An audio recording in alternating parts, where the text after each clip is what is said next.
আসসালামু আলাইকুম বন্ধুরা। এক সুন্দর সকালে ছোট্ট আহমেদ তার হাতে একটা বাজারের ব্যাগ নিয়ে উঠোনে দাঁড়িয়ে আছে। তার চোখে কৌতূহল, মুখে শিশুসুলভ হাসি। বড় বোন ফাতেমা তার মাথায় হাত রেখে বলল, চলো আহমেদ, আজ আমরা বাগানে যাব। আম্মু বিকেলের নাস্তার জন্য ফল চেয়েছেন। হাঁটতে হাঁটতে আহমেদ লাফাতে লাফাতে বলল, আপু, আমি অনেক আম তুলব। ফাতেমা হেসে বলল, তুলবে ঠিকই, তবে শুধু আমাদের গাছ থেকে।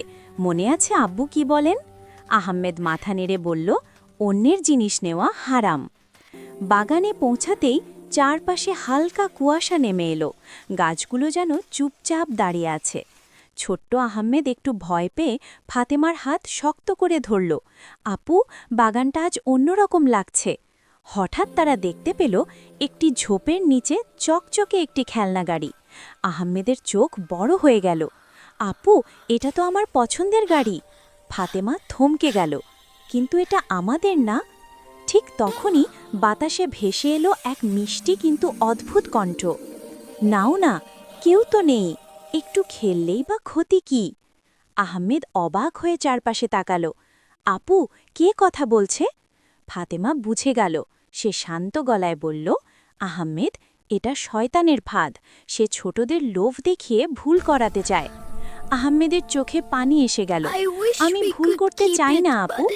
ফাতেমা ছোট ভাইয়ের কাঁধে হাত রেখে বলল, চলো আমরা দোয়া পড়ি। দুজন একসাথে পড়ল, আউযু বিল্লাহি মিনাশ শাইতানির রাজিম। কুয়াশা যেন একটু হালকা হয়ে গেল। হঠাৎ সেই খেলনাটা মাটিতে পড়ে থাকা ভাঙা কাঠের টুকরো হয়ে গেল। ফিসফিসে আওয়াজ মিলিয়ে গেল। আহমেদ অবাক হয়ে বলল, আপু, এটা তো কিছুই না। ফাতেমা হাসি মুখে বলল, দেখলে, লোভ সত্যকে ঢেকে দেয়। তারপর তারা নিজেদের গাছ থেকে আম আর পেয়ারা তুলল। আহমেদ খুশিতে বলল, আপু, এখন এগুলো আরও মিষ্টি লাগছে। বাড়ি ফিরে সব কথা শুনে মা দুজনকে বুকে জড়িয়ে ধরলেন। মাশাআল্লাহ, ফাতেমা, তুমি বড় বোনের দায়িত্ব ঠিকভাবে পালন করেছ, আর আহমেদ, তুমি সত্যকে বেছে নিয়েছ। বন্ধুরা, এই গল্প আমাদের শেখায়, বড়রা যদি সঠিক পথ দেখায় আর ছোটরা যদি শোনে, তাহলে শয়তানের কোনো ফাঁদই কাজ করে না। খারাপ চিন্তা এলে দোয়ার কথা মনে রেখো, সত্যই সবসময় সবচেয়ে নিরাপদ পথ।